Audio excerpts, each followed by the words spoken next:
Greetings, Burrell students. This is a quick tutorial on how to find a smart music assignment and how to submit it. This will be on an easier line that you'll most all of you will find attached.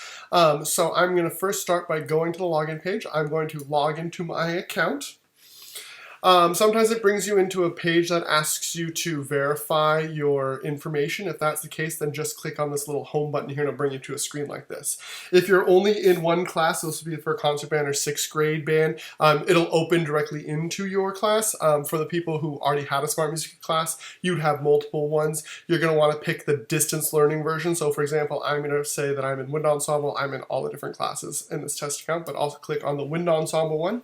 You might have previously graded or recently graded assignments listed here, but as you can see, assignments that are due, you have, or at least here, I have the major standard scale pattern, eighth notes, 1 octave repeated.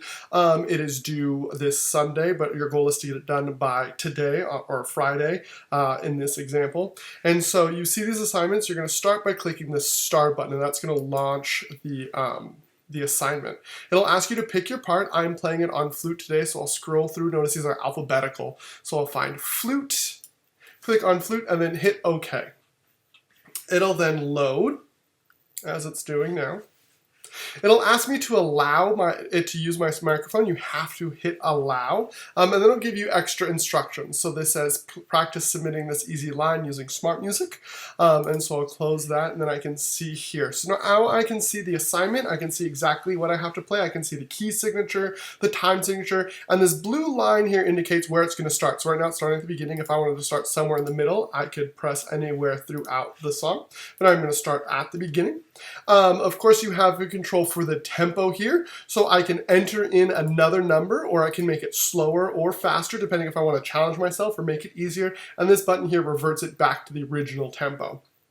There's a tuner built in, we're going to use that in a second, and then this here is how many beats you wanted to count off before you start playing. So this will give me a 4-beat count off. I can make it 2, I can make it 1, 4, usually a full measure is a good amount.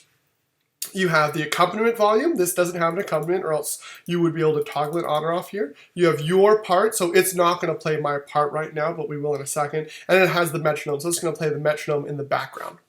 Of course, I then have the play button. This will just play it as an example for me. And I have the record button, and this is what you're going to use to record yourself to do a test of it. Another quick note for those people who are in jazz, you're going to want to take note up here. This is going to play it in straight eighth notes. You're going to want to set it to standard swing, and then it'll actually swing for you. If not, it'll always play everything as straight eighth notes. So you have to toggle that on and off yourself. So one other quick point of information for this as you look at these assignments is that, say this top note, you forgot what that top note is. Of course, when you click on that top note, it gives you 2 options.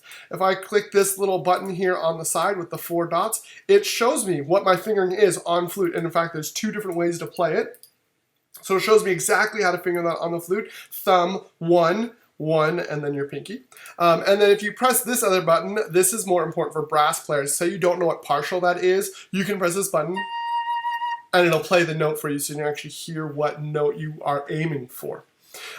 So we can see the assignment. The first thing I do when I come to an assignment that I have to do is I listen to what it should sound like. So I'm going to turn on my part, leave the metronome on, and I'm just going to press the play button and hear what it should sound like.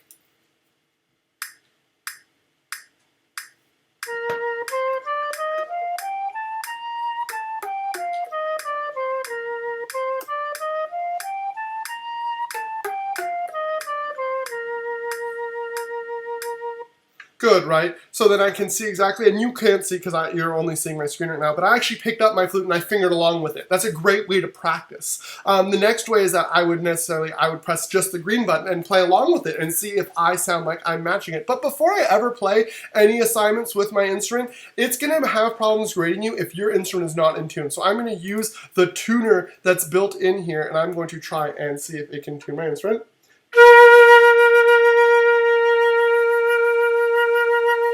So you can see I'm a bit sharp, which means I have to make my instrument longer. I'll do that.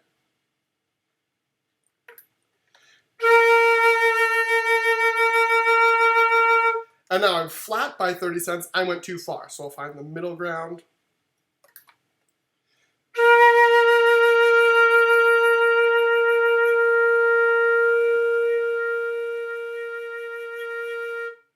There, I'm about in tune, which now means I'm ready to play. So you always want to start by tuning your instrument. Great first step. And so then I'm going to start by playing along with the recording just to practice, see how close I am, if I need to go slower or if I can challenge myself by going faster. Let's try it.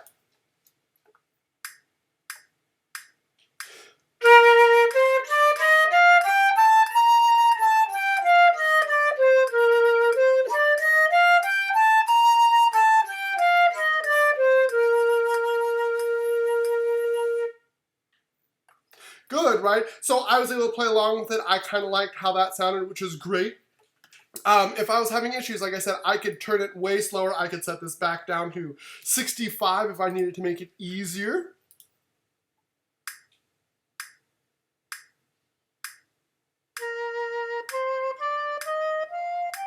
Right? Or I can go faster. So I'm just going to hit this button to go back to the regular tempo. And then once I'm nice and good and ready to play, notice here it has a little exclamation point. That's because I have my part turned on. So when you do a recording to submit it for a grade, you can't have your recording turned on. In fact, many times you also can't have the accompaniment turned on because if there's too much noise playing from the background, in fact, that's a common error. People will, when I listen to it, they'll have a bad grade and I listen. It's because the background is so loud coming through speakers, in which case it's good to have a play with headphones in connected to your computer. That way it doesn't pick up that as well.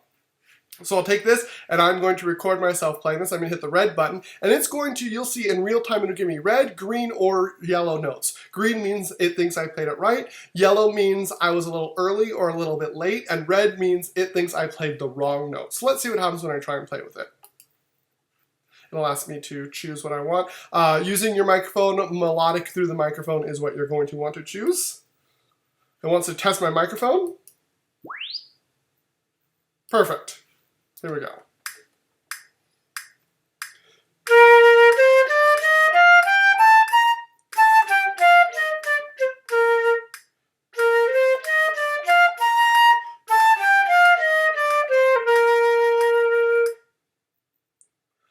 Good, so I can see what I did. Obviously the first one was better. I started to make, to do a little bit too short here. This was very kind and gave me green notes. Many times if you play too short, it'll actually mark them as yellow or red.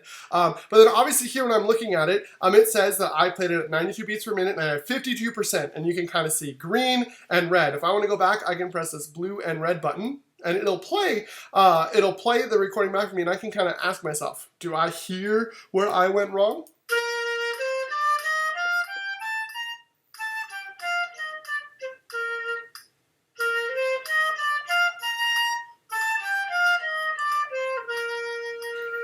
Right, so I can hear that that totally went wrong in that back end. So I'm probably going to want to record it. Before I record it, however, maybe I just want to start in the middle and practice it a couple more times. Clicking there and pressing the play button and playing it a few times. That's a great way to practice this, right? This is obviously the section that I had more issues with. I can go back and select that. But let's say I've practiced that and I'm just going to give it another shot and try for a higher grade.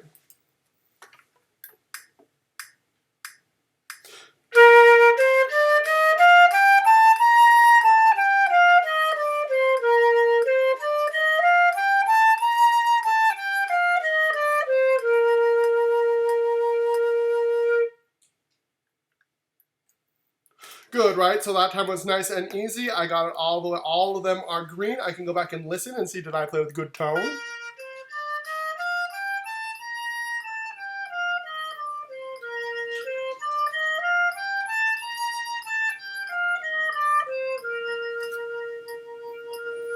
Good, I like it. It sounds a little loud, so I might want to back away from the computer a little bit so it's not quite as loud. Notice that I've switched over to this other tab here. From tracks, I've gone to my takes, and I can go through and I can see my different takes. I can go back and look at my 52% and I can look at my 100%. And if I am happy with it, I can then hit submit and send that in to me for me to double check. Now you can also delete them if you don't like them. Save doesn't actually save them. If you close out of this window, you'll lose these recordings. Save only saves you an audio file, so if you want to save it for your own records later. So let's say I'm all happy with this. I can hit submit. I make sure I'm on my 100% version. I hit submit. I can put any comments with my submission, and then I can hit submit, and then it'll go through and upload them.